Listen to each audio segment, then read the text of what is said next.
প্রিয় শিক্ষার্থীরা, আশা করি তোমরা সকলে ভালো আছো, সুস্থ আছো, বাড়িতে আছো, নিরাপদে আছো। আমি আল্লাহর মধ্যে সুস্থ আছি, ভালো আছি। তোমাদের বন্ধনা একাডেমির অনলাইন ক্লাসে স্বাগত জানিয়ে তোমাদের আজকে ক্লাসটি শুরু করছি। আজকেরটা হচ্ছে পরমাণু গঠন, অষ্টম শ্রেণীর ষষ্ঠ অধ্যায়। আজকে আমরা গত ক্লাসে আমরা আলোচনা করছি পারমাণবিক সংখ্যা এবং ভর সংখ্যা নিয়ে। আজকে ভর সংখ্যা কিভাবে নির্ণয় করতে হয় বা পারমাণবিক সংখ্যা কিভাবে বের করতে হয় এরকম একটা অঙ্ক আমরা আজকে করে তোমাদেরকে দেখাবো আর কি। আমি লিখছি ক নামক একটি মৌলের পারমাণবিক সংখ্যা হচ্ছে 17 আর ভর সংখ্যা হচ্ছে 35। তাহলে ওই মৌলের পরমাণুতে কয়টি ইলেকট্রন, প্রোটন এবং নিউট্রন আছে এটা আমরা আজকে বাইর করব আর কি। তো ক মৌলটা কি? কমের পারমাণবিক সংখ্যা 17। তা আমরা জানি 17 হচ্ছে ক্লোরিন। তাহলে ক হচ্ছে কি? ক হচ্ছে ক্লোরিন। ক্লোরিনের পারমাণবিক সংখ্যা হচ্ছে ক্লোরিন পারমাণবিক সংখ্যা বা প্রোটন সংখ্যা। কারণ পারমাণবিক সংখ্যা যে কথা, প্রোটন সংখ্যা সেম একই কথা। পারমাণবিক সংখ্যা হচ্ছে 17 হচ্ছে ক্লোরিন। ক্লোরিনের প্রতীক হচ্ছে Cl। আর যেহেতু পারমাণবিক সংখ্যা বা প্রোটন সংখ্যার পারমাণবিক সংখ্যা আর ইলেকট্রন সংখ্যা সব সময় সমান, সেহেতু এর ইলেকট্রন সংখ্যা এখানে দেওয়া আছে ইলেকট্রন সংখ্যা, তাহলে এর ইলেকট্রন সংখ্যাও কয়টি হবে? 17 হবে। ইলেকট্রন সংখ্যা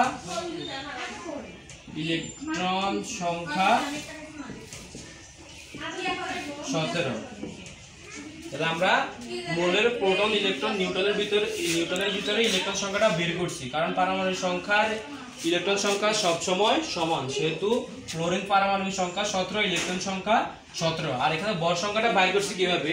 ভর সংখ্যা হচ্ছে, ধরি আমরা কোন মৌলের প্রোটন সংখ্যা আছে 17টি, প্রোটন সংখ্যা হচ্ছে 17, নিউটন সংখ্যা আছে 18 আর ইলেকট্রন সংখ্যা আছে 17। যেহেতু প্রোটন আর ইলেকট্রন সমান, সেহেতু 17 যোগ 18 হচ্ছে নিউটন, তাহলে 35 হচ্ছে ক্লোরিন পরমাণুর ভর সংখ্যা। এবার বাইর করবো আমরা প্রোটন সংখ্যা। প্রোটন সংখ্যা মানে পারমাণবিক সংখ্যা, সেটা আমরা বাইর করছি। প্রোটন সংখ্যা বা পারমাণবিক সংখ্যা বাইর করছি। ইলেকট্রন সংখ্যাটা আমরা বাইর করছি 17। এবার বাইর করবো আমরা নিউটন সংখ্যা।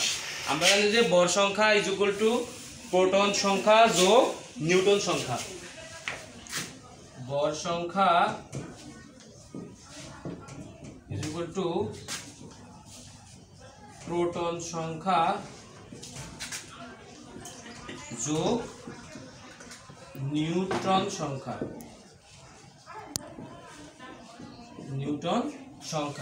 যেহেতু আমাদের অঙ্কের ভিতরে ভর সংখ্যাটা দেওয়া আছে, ভর সংখ্যা হচ্ছে 35, আমরা লিখতে পারি।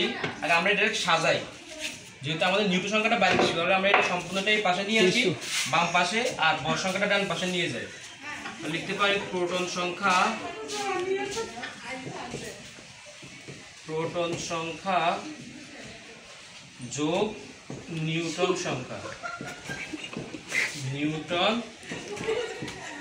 সংখ্যা সমান সমান ভর সংখ্যা।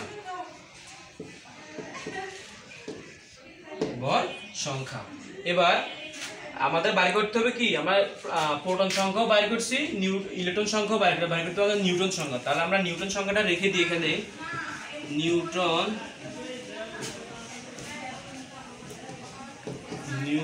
সংখ্যা সমান সমান ভর সংখ্যা বিয়োগ হচ্ছে, এখানে প্রোটন সংখ্যাটা প্লাসে আছে, এখানে তো মাইনাস হয়ে যাবে। প্রোটন সংখ্যা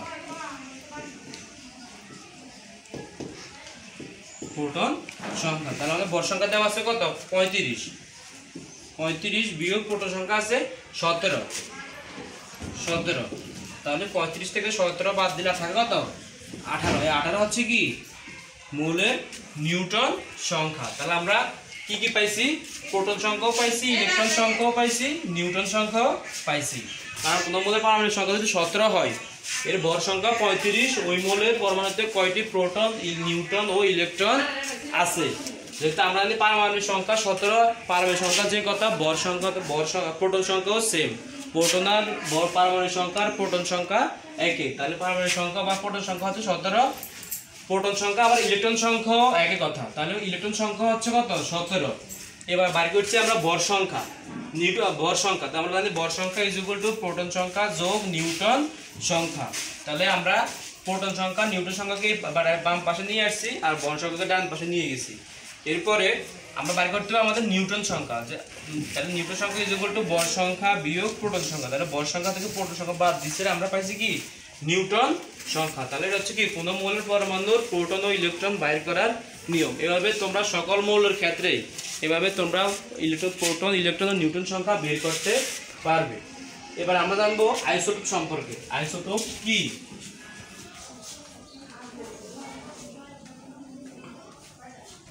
তো আমরা আইসোটোপ সম্পর্কে জানবো। আইসোটোপ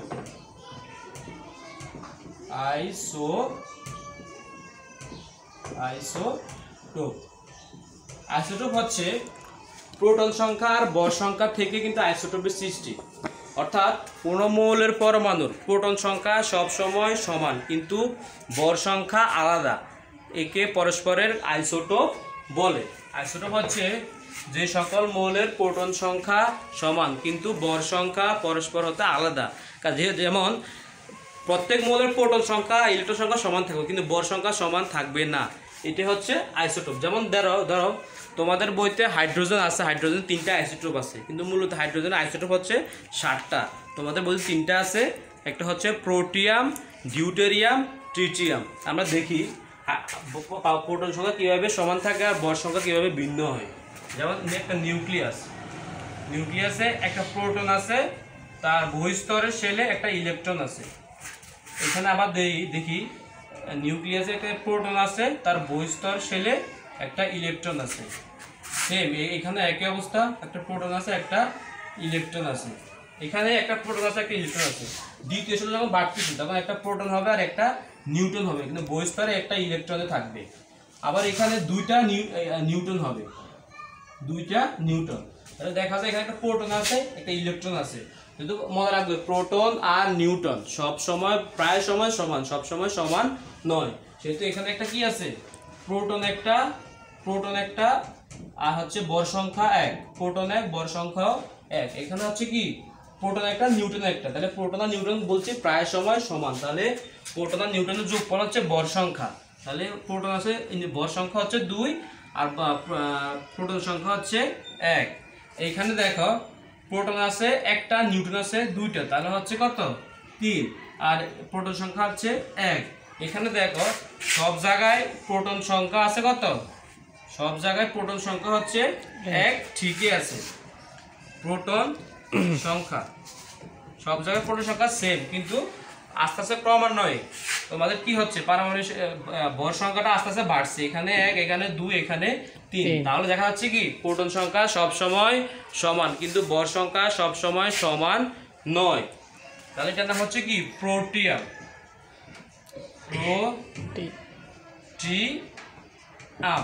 এটা হচ্ছে ডিউটেরিয়াম।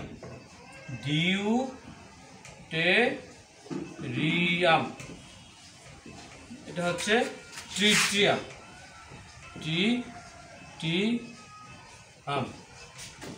এটা হচ্ছে কি আইসোটোপ, হাইড্রোজেনের আইসোটোপ। 3টা আইসোটোপের বর্ণনা বা ব্যাখ্যা আর কি।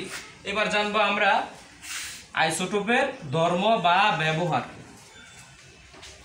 আইসোটোপের ধর্ম বা ব্যবহার সম্পর্কে আমরা জানবো। যেমন আইসোটোপের একটা ধর্ম হচ্ছে এর প্রোটন সংখ্যা ইলেকট্রন সংখ্যা সবসময় সমান 0.1। এরপর হচ্ছে আইসোটোপে যেহেতু একটা মৌলের ক্ষেত্রে ভর সংখ্যা এক এক রকম, তাহলে কি এটা সহজে নির্ণয় করা যায়।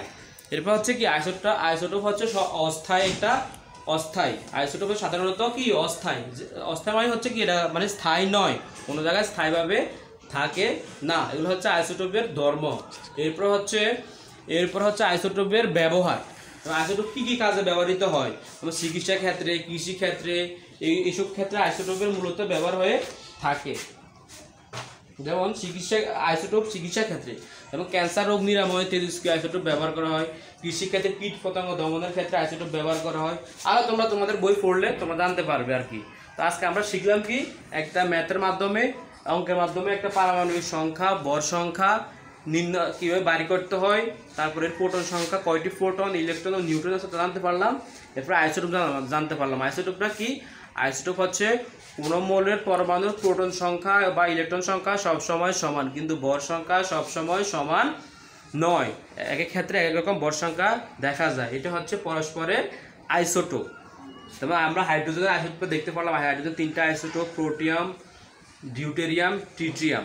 এরপর আমরা জানতে পারলাম আইসোটোপের ধর্ম ও আইসোটোপের ব্যবহার। তো তোমাদের বাড়ির কাজটা হচ্ছে আইসোটোপ কি, বাড়ির কাজ সবাই লিখে নাও। বাড়ির কাজ এক হচ্ছে আইসোটোপ কি, আইসোটোপ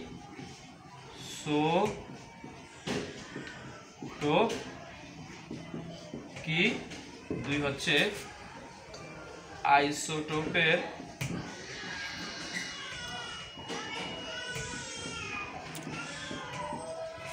ধর্ম ও ব্যবহার লিখো।